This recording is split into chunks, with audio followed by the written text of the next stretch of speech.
Light this flame to remind us love is the center.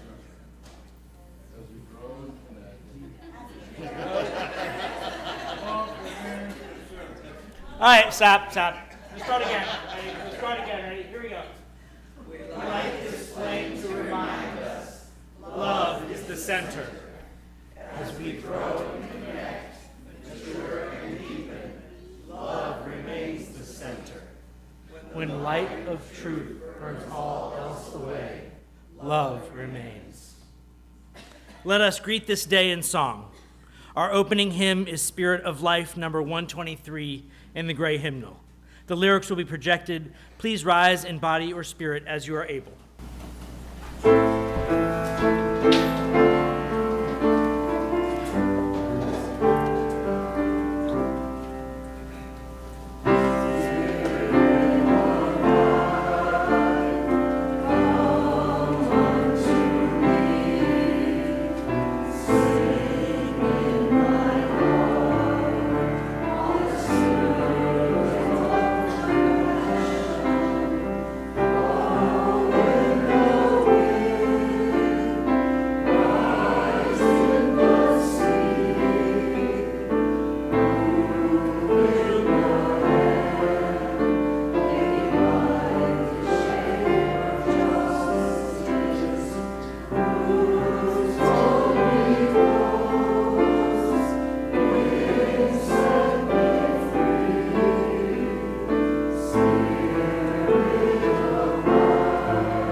And now the San Gabriel Choir performing Although Our Life is But a Wraith.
And now it's time for our Director of Religious Education and the Wonder Box. Children of all ages are welcome to the stage.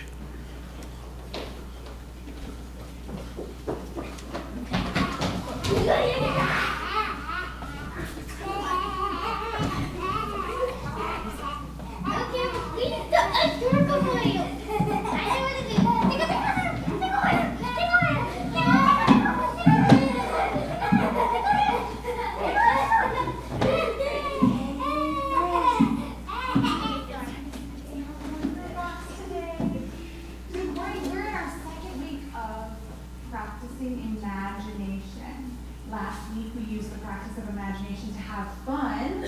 I wonder what our clue is this week. Imagine something is something else. Maybe. You want to undo the latch? I want to open it. Tell you what, you can undo the latch and you can undo the lid. How about that? Oh. What's in here? What is it? A tiny The blanket and a stuffy. imaginary pet. Imagining something is living. Imagining something living, that could be it. It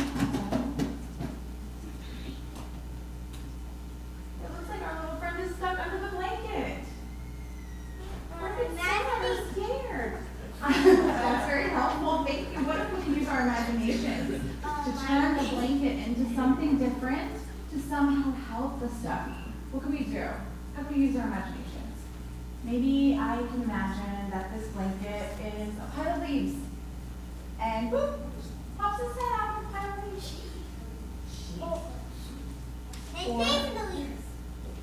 Or you jump into it. Jump into a pool and they just swim out. Or we can imagine the blanket is like giant spiny rock. Giant spiny rock. Trying to get away. What if the blanket was a turtle shell? And he just poked his head out. What if it was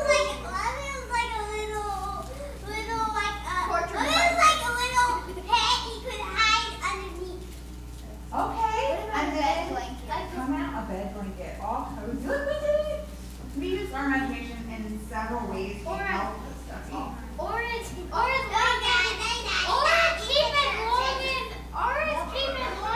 one. There's so many different ways we can use our imagination to help people. We can bring Maybe it color. was just the same thing, but it was bought again, and it was a different stuffy. Yes, it looks the same because it was the same brand and it made the same stuff. Yes. And did you know that the people who care for us, they use their imaginations all the time. They use their hearts and their minds and their imaginations to help us, to comfort us, to encourage us. And we can do the same. And now I want to share with you a story. Let's put the stuffy in here and go to sleep. Thank you. Just leave it in there. And you have fears? What kind of fear is ours? Very By the way, tomorrow I'm going to look for that guy and then I'm going to throw him off a cliff. Today, in honor of Mother's Day, as everyone who nurtures us, we are exploring how we use our imaginations to find ways to heal and to help others. Right now, I want to share a special wisdom tale with you called the magic paintbrush. I'm guessing that it's like brown and a purple crayon. Maybe. Let's find out. You tell me, okay, after we're done with this one. Long ago, in a small village in China, there lived a kind-hearted boy named Mao Yang who loved to paint. Though he had no real paintbrush, he used sticks to trace pictures in the sand, imagining them coming to life.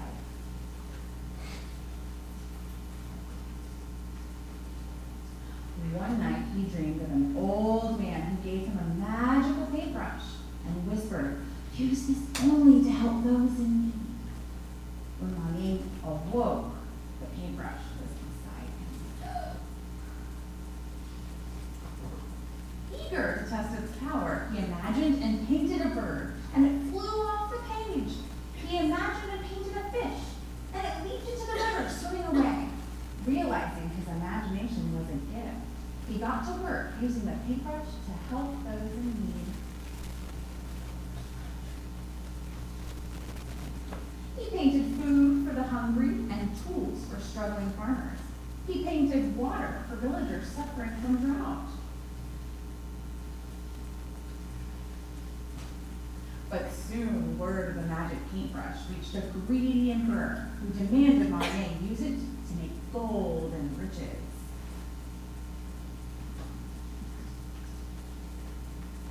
When Mao Yang refused, the emperor threw him in prison and took the magic paintbrush as his own. The emperor drew many pictures, but none seemed to come alive for him.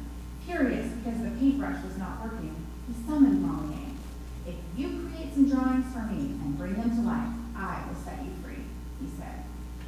He didn't want to serve such a horrible man, but his imagination gave him hope, and he devised a clever plan. What would you like me to draw? He asked. I'd like to have a gold mountain. I'll go there to look for gold. Molly got to work quickly, but first painted the sea, followed by a golden mountain far away from the water. Paint a massive ship immediately, the emperor demanded. Molly painted a large ship and grinned silently. The emperor hopped onto the ship and set out to find the treasure, but when the ship reached a faraway mountain, Molly painted a hole in the ship so the cruel emperor could never return and the people would be free from him. Molly returned to the village and lived a long, happy life.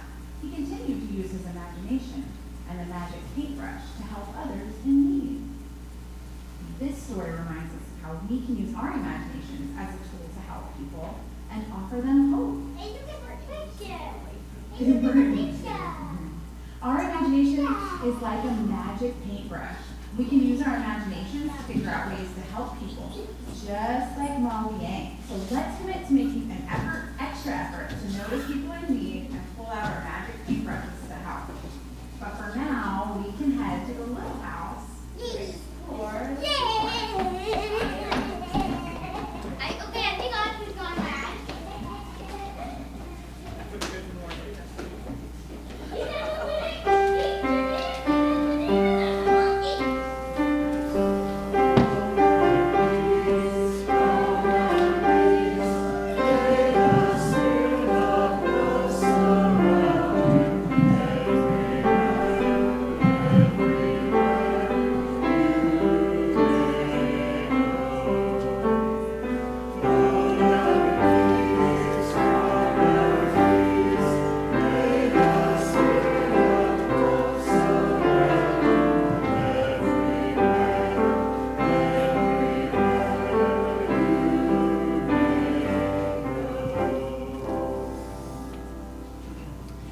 Sometimes we're carrying something on our heart that can prevent us from being fully present. Here in this community, our sharing of these things with each other is medicine, is healing. And like all good medicine, it must be concentrated and potent. So we invite you to aim at 2 to 3 strong sentences. So if you're carrying a joy or a sorrow, or both, on your heart this morning, I invite you to share. Please raise your hand for the microphone.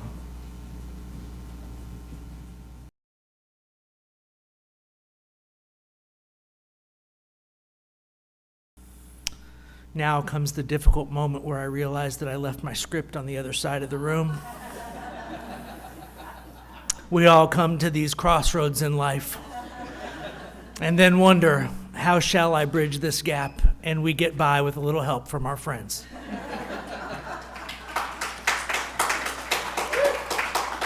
Speaking of getting by with a little help from our friends, Mr. Spoon, would you like to do some introductory words, or shall we just begin?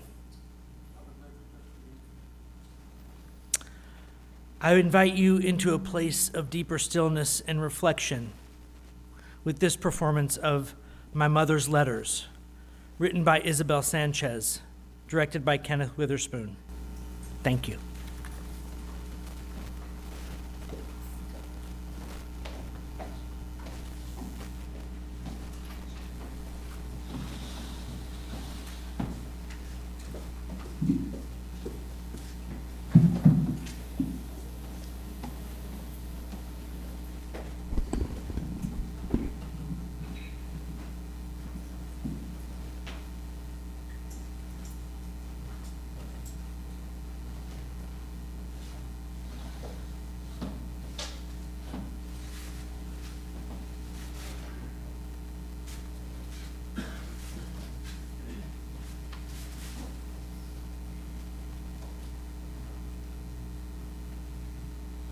Mail call.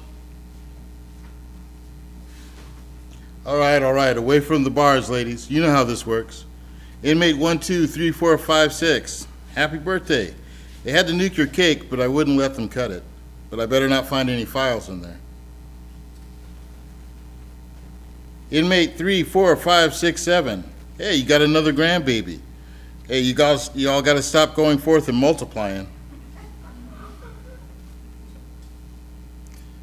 Inmate 022464. Sorry, there's nothing for you today.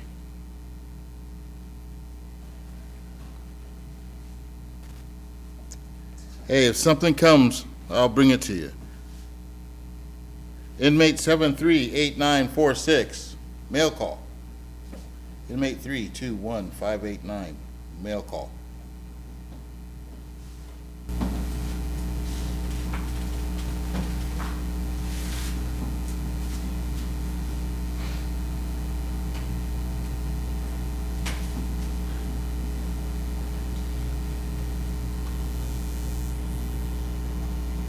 My dearest darling, I'm writing to once again tell you how it is. I got choir leader this past week, and there will be a Christmas recital I will be singing in. The pastor from the jail said he would record it for us and put it on YouTube so that you can see.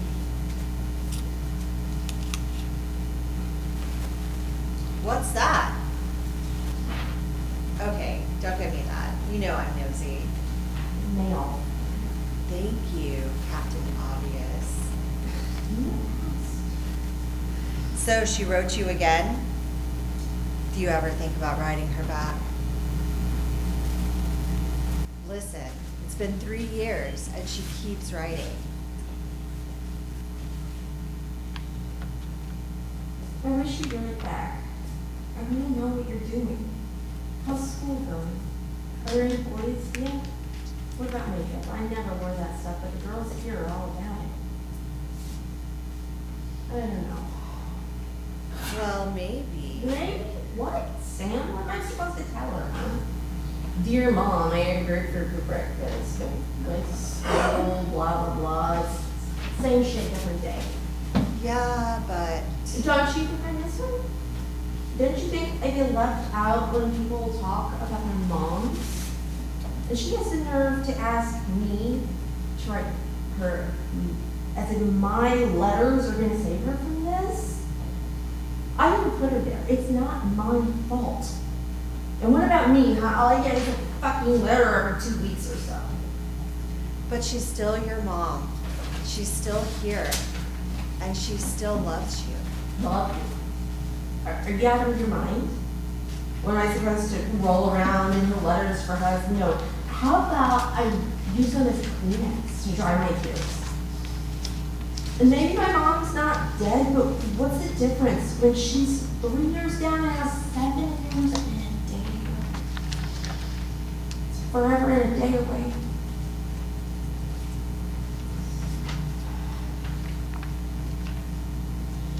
I'm sorry for the past getting me here. I never thought I'd actually get caught, but you and your brothers are my motivation to get out of here sane and rebuild my lost family. I know you feel lonely, but I do too. And I need you to write me. I need to know you. Look here, I know you're frustrated and mad, but tell her that even if you don't send her the letter. Sit down and write what you wish you could tell her to her face. I love you, Jill. You are my best friend, and I will support you whatever you decide in the end. But write her something. Anyways, I gotta go. Luke is waiting for me at the bowling alley. We'll pick this up tomorrow, okay? Okay, see ya.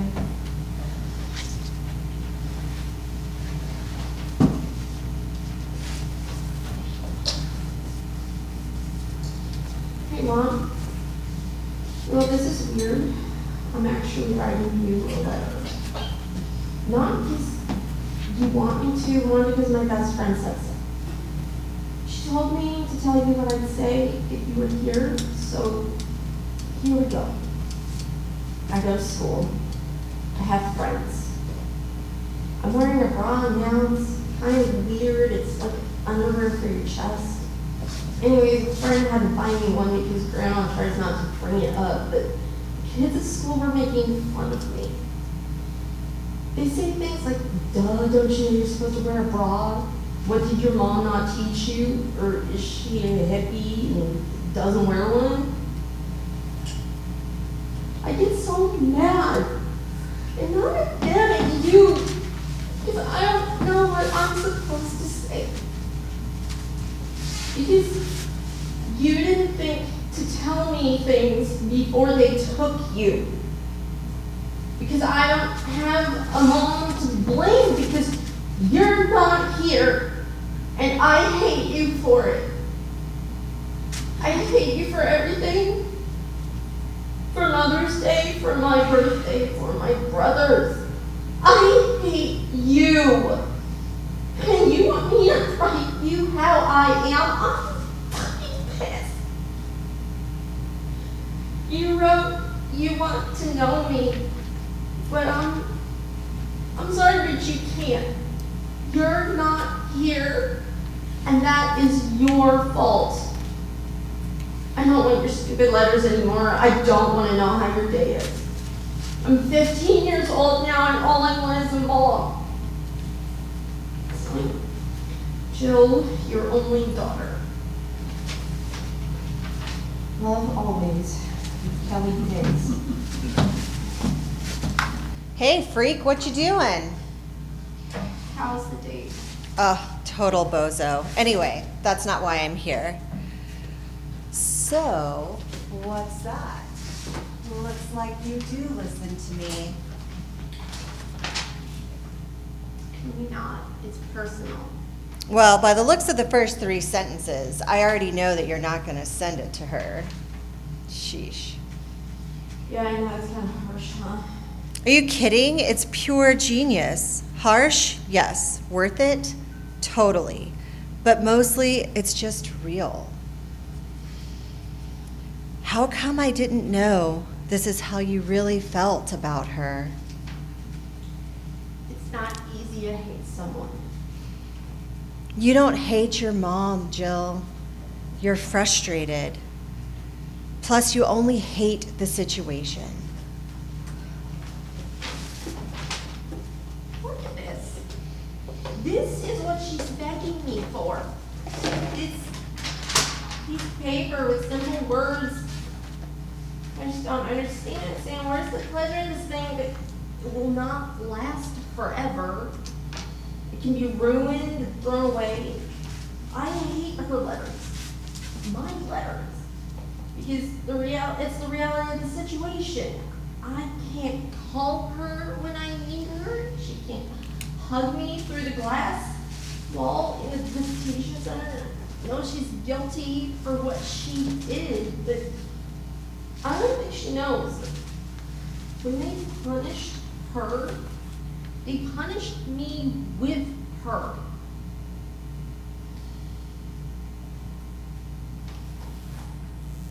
Mail call. All right, you know the drill. Away from the bars, ladies. You know how it works. Inmate 1, 2, 3, 4, 5, 6. Hey, happy belated birthday. Inmate 3, 4, 5, 6, 7. How's that grandbaby doing? Inmate 0, 2, 2, 4, 6, 4. I'm sorry, nothing again today.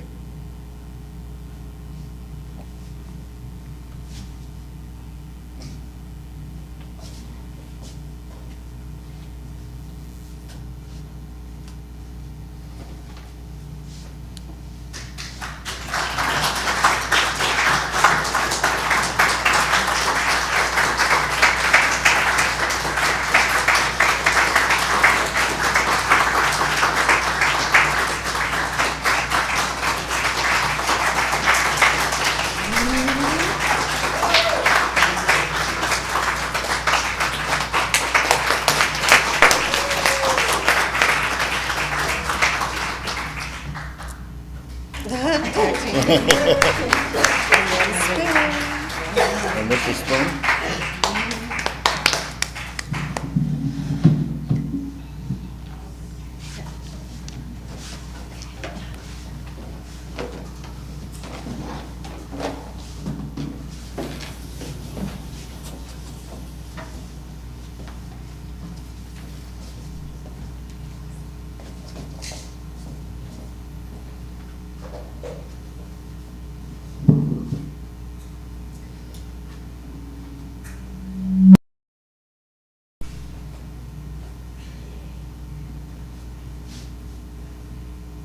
What a heartfelt and heartbreaking blessing.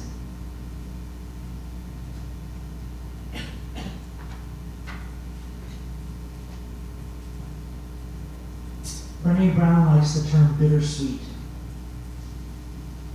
And it's something that I've been trying to speak with you all about for the last year or so. The idea that our ability to feel joy and practice praise is not separable from our ability to feel sorrow and practice grief.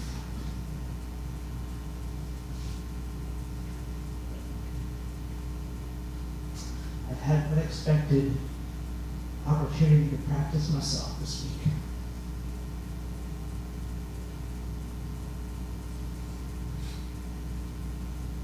I put out an invitation to y'all to write a short letter of your own to your mother, or to someone who mothered you, or to someone who you mothered. If you decided to do that, I'd like to invite you to raise your hand and I'll bring you the microphone.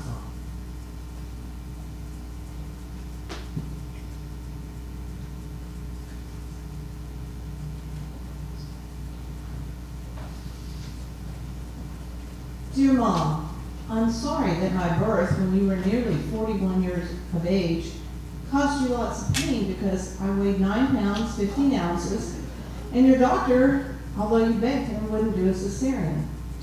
I also feel sad for you because your own mother was in the same hospital that you were in while giving birth to me, and the hospital staff wouldn't let you go see her, as she lay dying of congestive heart failure at age 72.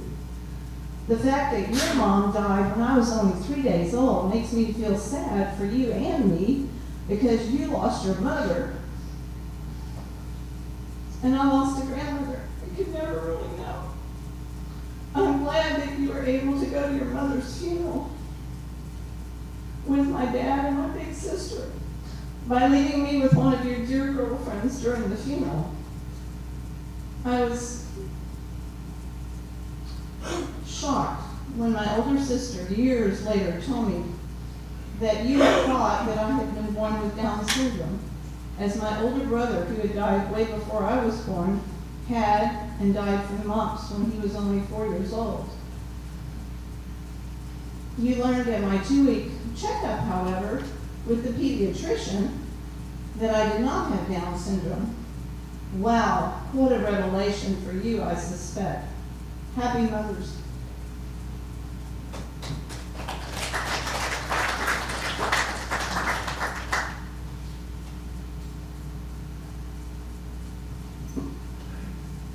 Mama, I just wanted you to know, I just wanted you to know that I love you a lot. But I also wanted to say that you have been so strong this past year and a half for me and Sky. And you are doing an amazing job, and I couldn't ask for a better mom.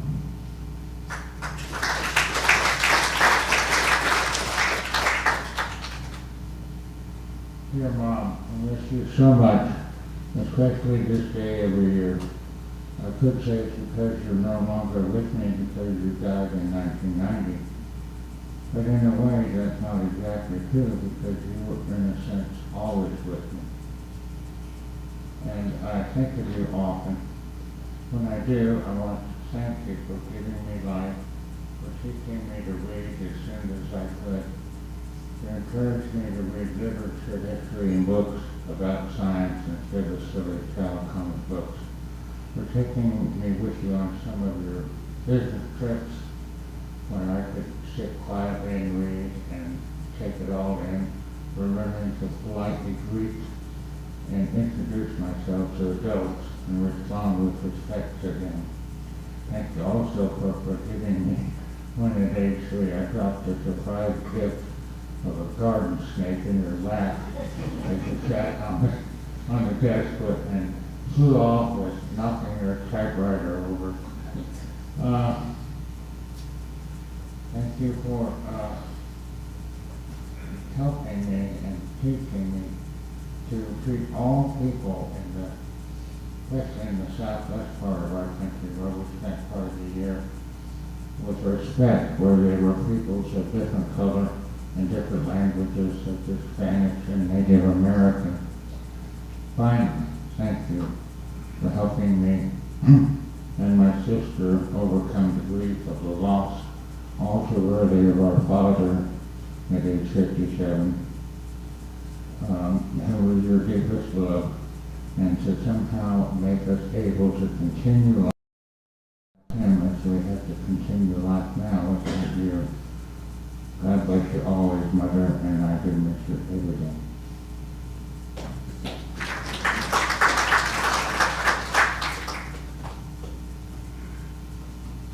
Thank God for waterproof mascara right now.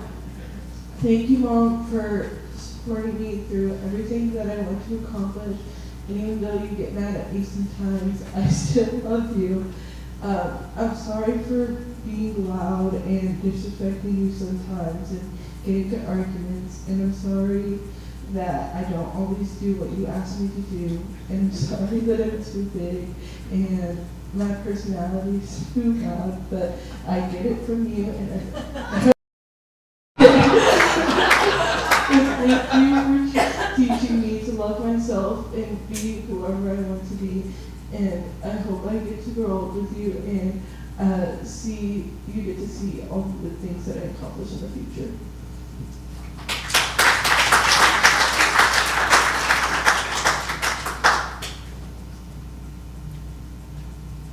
Every letter a hard act to follow.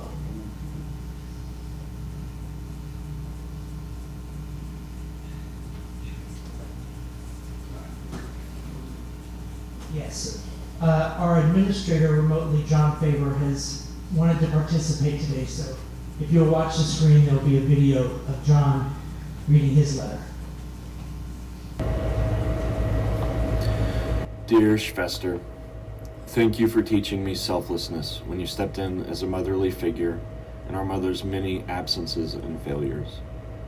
Thank you for being a guiding light throughout my life, because you're the only other person on this planet who truly understands the pain and darkness of living with a mother who did far more harm than good in our lives. And whether you know it or not, the path you took out of that darkness to find yourself, to find joy and love, to find interfaith communities where you and I belong, is the path that showed me the way out of an impossible existence. Thank you for showing me how to understand and befriend people of different backgrounds, different faiths, and different worldviews, because that element of open-mindedness and open-heartedness continues to lead me down a path of being a better man, a better father, a better husband, a better friend, and a better person. Thank you for getting me through some of my darkest days, providing support and a listening ear when it felt like the world was against me, and when decades of my hard work and dedication was teetering on the edge of unexpected catastrophe. Thank you for being there for me, even when you lived 1,000 miles away and we hadn't seen each other for several years. You were still very present in the examples you set, the insightful advice you always seem to have in your back pocket, and the unconditional love that continues to give me comfort no matter how far apart we live. Danke, Schwester. Ich liebe dich immer.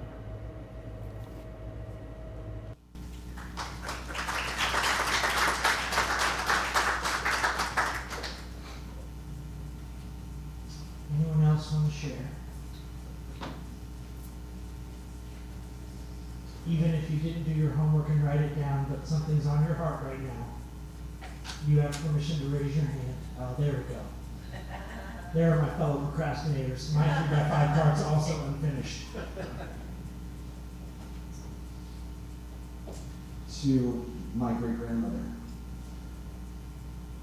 Through my childhood, I spent my weekends with her so that she could show me what it was like to grow up with a true family and what it was like to be loved when I had family that didn't know how to love because I was a child being raised by children.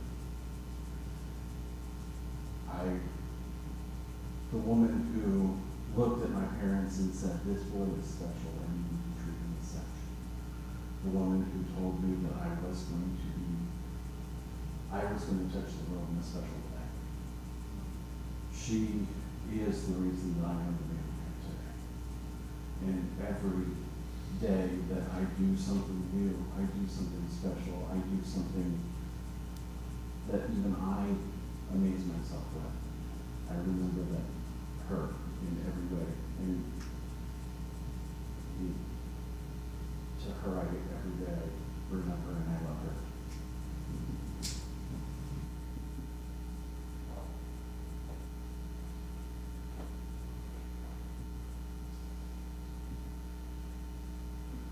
To my Aunt Candy, who passed about 10 years ago.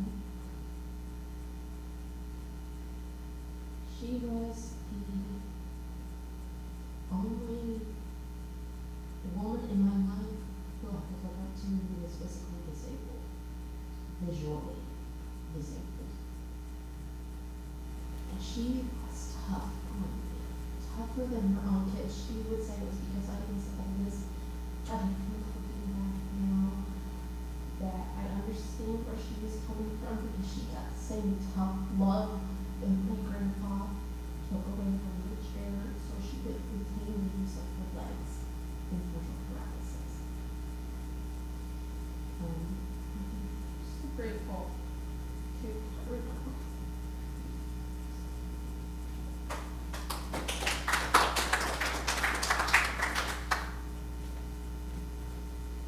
I just want to say that I think I'm the person I am today because of my mom. She raised me to be such an amazing person and to love everybody. And I'm just so thankful because I had such a strong bond with her. Like, I would just do anything for her, and I feel like she would do anything for me. And I just love her so much. A lot. Like, a lot. And I just want her to know that I just love her a lot. And yeah. A lot. A lot.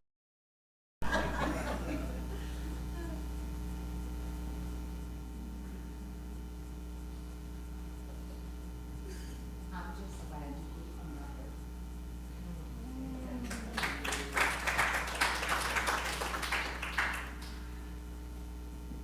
All right, here's the trifecta.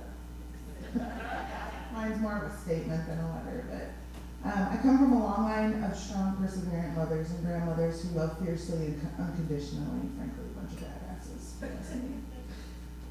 They have made me who I am and enabled me to take on the hurdles that I have had to face. Though I balk at their controlling nature and expectations, they were necessary to make me me. I hope I pass that on to my own children, who I love fiercely and unconditionally, so that they can be the leaders of tomorrow and the mothers that their children would one day look up to.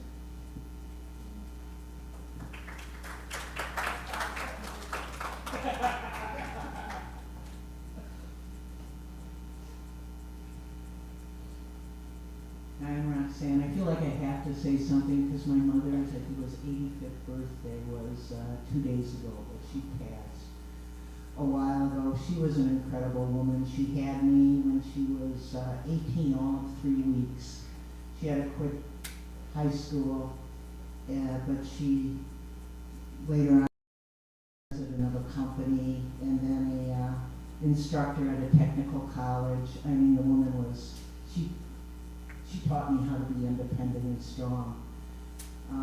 So happy birthday to, I could go on and on about the incredible things that woman had done in her life and how it helped to shape me. But yeah, happy birthday. Unfortunately, she died on her birthday that is later this month, but I just figure it's because she wanted the last word.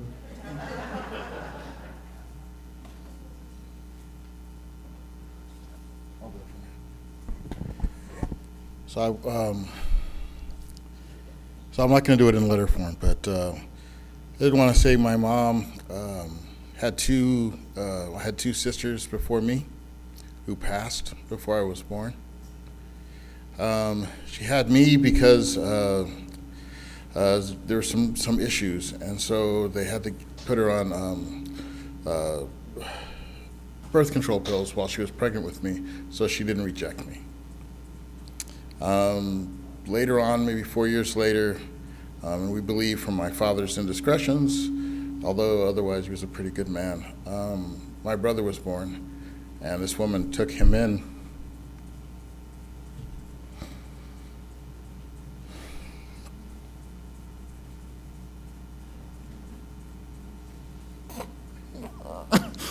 Sorry. Took him in as one of her own.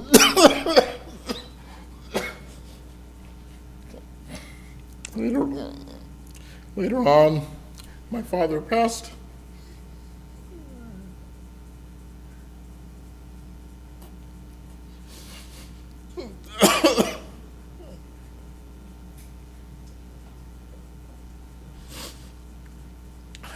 Sorry. And she raised 2 boys in the inner city by herself. My dad passed when I was 12, this summer before I started middle school. So I just want to say how much I appreciate what she did for me and my brother.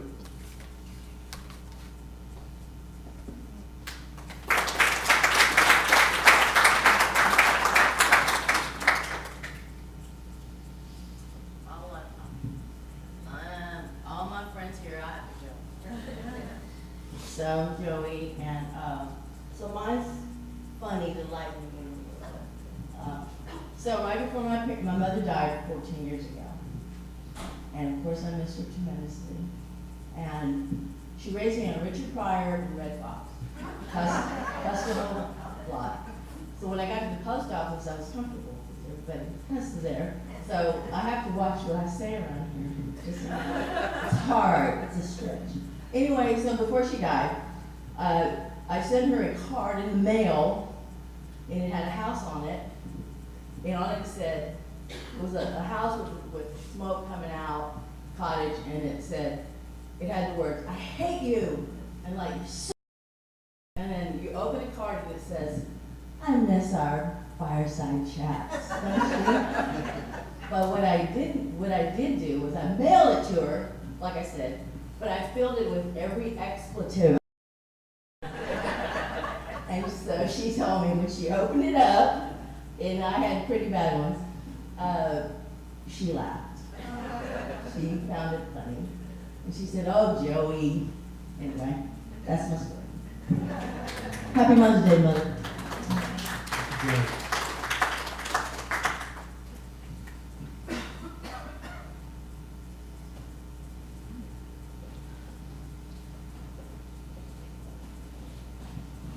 I also want to thank Chuck's mom. I grew up pretty much, my mom had no clue how to be a mom. And Chuck's mom taught me to be a mom.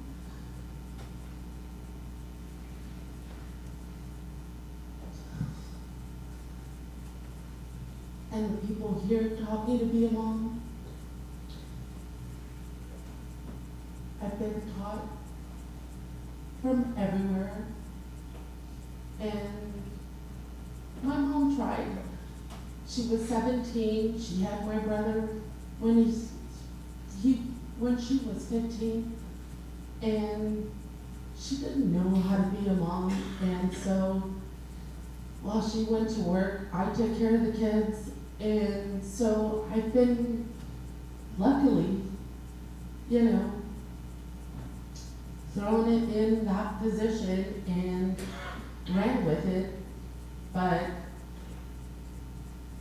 I'm so grateful that even though Chuck's mom and I didn't see eye to eye sometimes, I give her so much grace, because it's not hard to love somebody like me that some days I'm okay, some days I'm not okay, and I just try to see everyone's point of view, and that's how I grew up. So I know how to let things go, I know how to do all sorts of stuff. The hardest, I just carry everything on my sleeve, and that's just who I am. But I want to thank her because she gave me the greatest gift, which is Chuck. So, happy Mother's Day to my mother-in-law.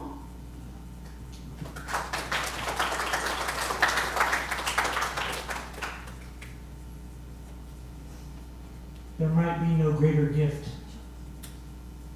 than our willingness to share a vulnerable story with one another.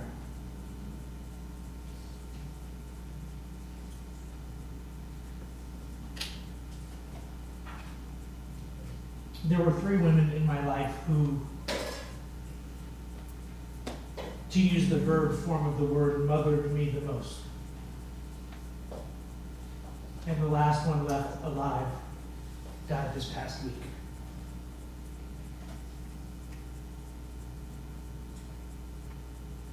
My mom, also a teen mom, 16 when she got pregnant, 17 when she had me. She died in 2009. Her unconditional love is the cause of my courage / fearlessness / idiocy. I know that some of you like one of those 3 words better for me in your own heart, and that's okay. I was reading recently in a book about development that what children seem to need to grow up both well-adjusted and strong is both unconditional love and conditional approval. That is an interesting paradox, isn't it? And in this book, they talked about the idea that often this comes from 2 different people in the child's life. My grandmother was the other side of that coin. My grandmother was 100% conditional approval. If you did the right thing, you got it, and no other way. She died 2 years ago. And my sister died 3 years ago, just to keep me in check. And then this past week, my aunt. So I'm having a weird experience this Mother's Day where all the mothers I would usually call are on the other side of the veil. But I will at least give you my 5 sentences about my Aunt Cindy.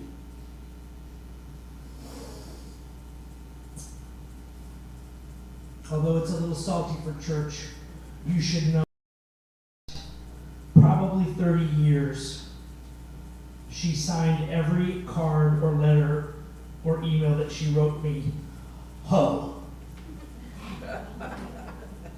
That gives you some inkling as to her sense of humor.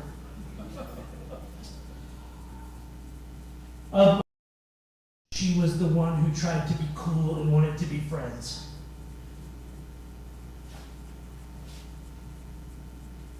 She was the one around whom you could curse most readily and unjudged.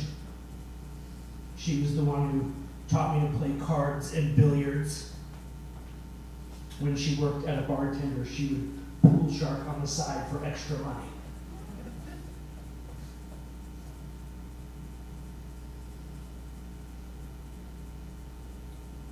When you're young, the aunt who still wants to be the cool aunt or the mom who wants to be the cool mom seems like an unalloyed good. And then in the rear view, you realize there's a dark side to that coin.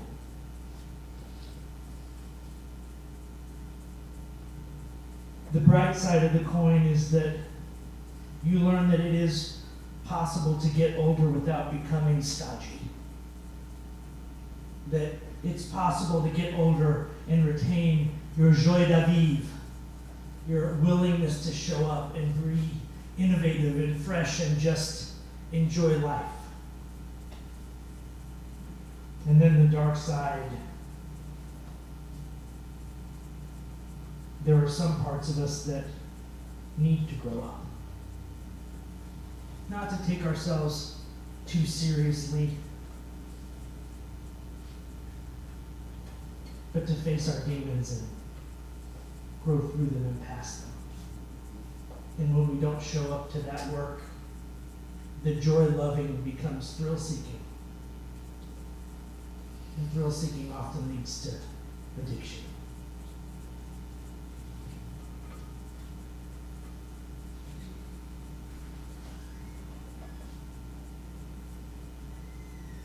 And Cindy, the best I can promise you today is that I promise to take the lessons of your life into my own heart as deeply as I can.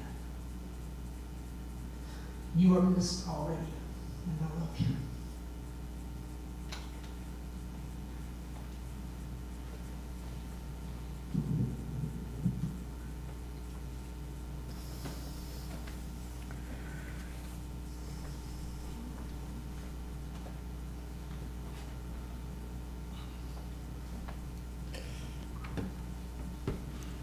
Okay, I'm going to say it.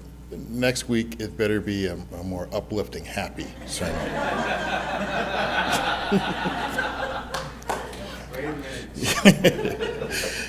All right, we take this offering each week to sustain us in the spiritual home and to support the work of our fellowship.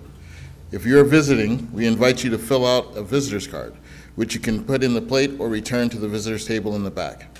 For offertory music, we have Lord, We Have Come to the Lakeshore, arranged by John Carter, performed by Gene Olson.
Well, I think we've had enough reflections and gratitudes for one service.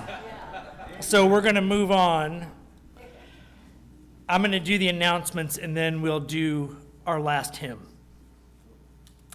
The art group who's responsible for this beautiful art on the walls has officially voted to rename its name the SGUUF Art Group.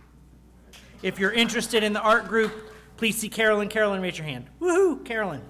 Thank you, Carolyn, for helping that get off the ground and running. It's really beautiful to have artwork on the walls every week. I love it. All right. We had last Sunday a hospitality meeting to talk about kitchen and all that good stuff. We came up with some new processes. We came up with an experiment we're going to try. That experiment is that on the first Sunday, and Candace and I have talked about this, it's going to be a thing that's also going to shift a little bit of our RE stuff. The first Sunday of every month, we're going to try the following. We're going to have a Soul Matters themed all ages service in here all together, followed by a potluck with music, games, and fellowship. So first Sunday, that's what we're doing. It's family day, it's fun day. We're going to practice some of the joy that we got to experience at the parade and in some other venues. We're going to try and bring that vibe alive in here once every month to give us the energy to do this hard stuff. All right? So that's the idea. We're going to try it. We'll see how that goes. So first Sunday of the month is going to be a potluck. Same rules. We'll send out notices. Our first one is going to be on June 1st, which is also Congregational Meeting Day, so stay tuned. Am I right? Rob, nod at me if I'm right. Okay, good. I am slightly more than occasionally wrong. We have one person signed up to make coffee for the next 2 weeks. So if you are a willing participant in our hospitality services or wish to become so, please check the whiteboard in the room over here, and you can sign up to be one of the volunteers who helps make things happen. We need you, and thank you. Let's see. Yep, take a look, fill in the board. And when next week's board is empty, there will be one of these cards, so we'll get an announcement from the pulpit saying, hey, we need somebody for next week, which I believe is what this is. So please check the board. All right, pledge update. Right now, we have 63 pledges totaling $155,000 on the books. Good. We're very close to being where we want to be. Here's the slight rub and what I need from you all. The slight rub is that I've talked to 2 people who are on my list of people who haven't pledged, who are like, oh, I pledged. Uh-oh, red flag. Okay, here's what we're going to do. There's a list back at the membership table of everybody whose pledge we have recorded.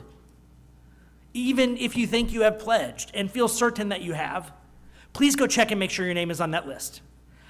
This was an aha moment for me. So my old church used to do this. They would have paper order of services that went out every Sunday, and during pledge drive, they'd start listing all the people who pledged. And I thought, that seems a little gratuitous to me. And then it's a data check. I'm a nerd, right? So for me, it made sense. Oh, it's a data check. If somebody looks on there and they're like, I expected to see my name on here and it's not on here, they're going to come tell me. We could be like, okay, let me write down the number, give me your name, now we got you, you'll be in the next edition. So please, please, please, and this goes for those of you online or at home as well, we'll put out of this through the San Gabriel Messenger so that you can check and make sure your name is on the list. And if it's not, there's going to be a link. You can go on the website. We're not going to double charge you. That's not how this works. We just want to make sure we have everybody's data. Okay? Because I suspect we're actually halfway between this number and the real number once we clean up those data recording discrepancies. All right. I think that's all I've got for announcements. Let's have our second hymn. Our second hymn is Love Will Guide Us, number 131 in the gray hymnal. Lyrics will be projected. Please rise and body your spirit as you're able.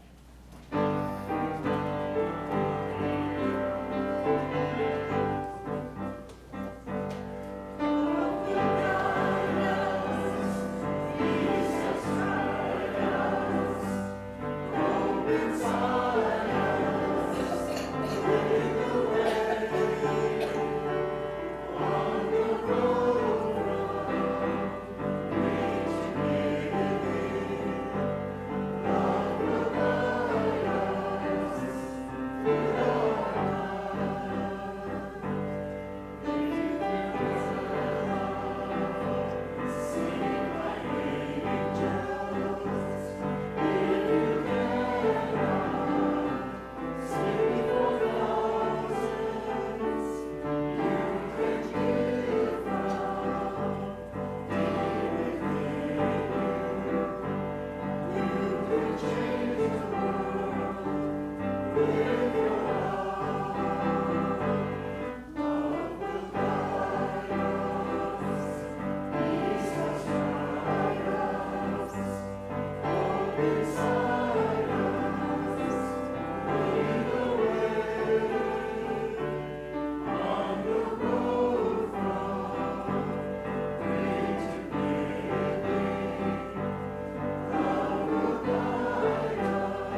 As we prepare to return to the world, we remind ourselves through our affirmation to carry our work from this place to every corner of our lives. Please join me in the call and response. Love is the doctrine of this church. We are here to love. The quest of truth is its sacrament. We are here to learn. Service is its prayer. We are here to care for others. To dwell together in peace. We are here to live in peace. To seek knowledge and freedom. We are here to honor our differences. To serve humanity in fellowship. We are all connected in spirit. To the ends that all souls shall grow in harmony with the divine. We are here to grow. Thus do we covenant with each other. This we promise to do together.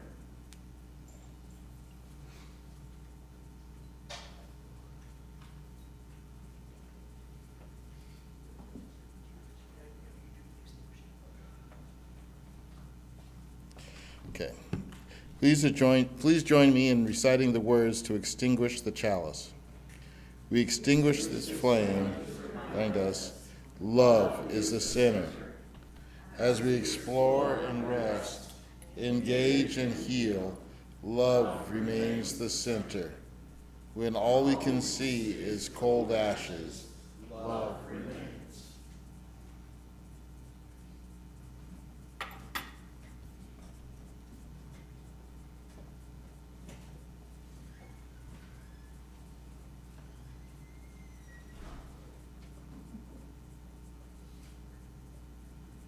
I can't think of the words enough to bless you for what you've given me today.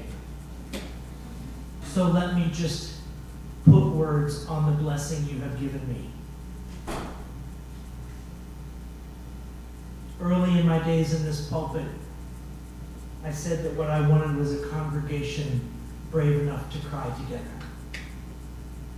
And you gave me that gift this morning.